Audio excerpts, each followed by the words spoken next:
Your take. So I think a few things. I think now one is after the last round of negotiations between U.S. officials, the Secretary of State and National Security Advisor, with the Ukrainians, they agreed to terms for a ceasefire, which they have now sent to Russia.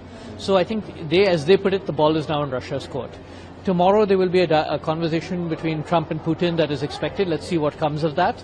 So I think that will show what's going. What really is at stake, though, is less the territorial gains. It is more the terms of the ceasefire for Ukraine. What is Ukraine's status going to be? That is really what is up in the air.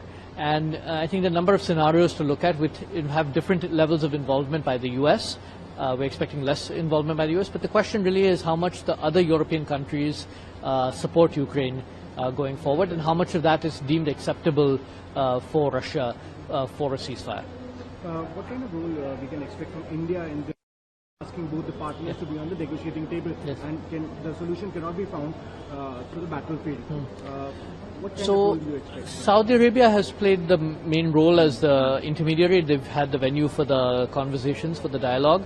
I think India has said that India's offices are open for any kind of intermediary role, if both sides are happy with that.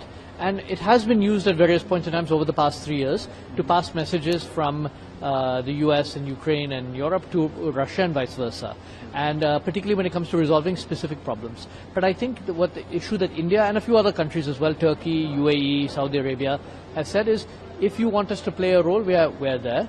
But so far it looks like Saudi Arabia has been the preferred place for those guys. So I think India's doors are open. It really is up to where both sides see a potential role for India to play.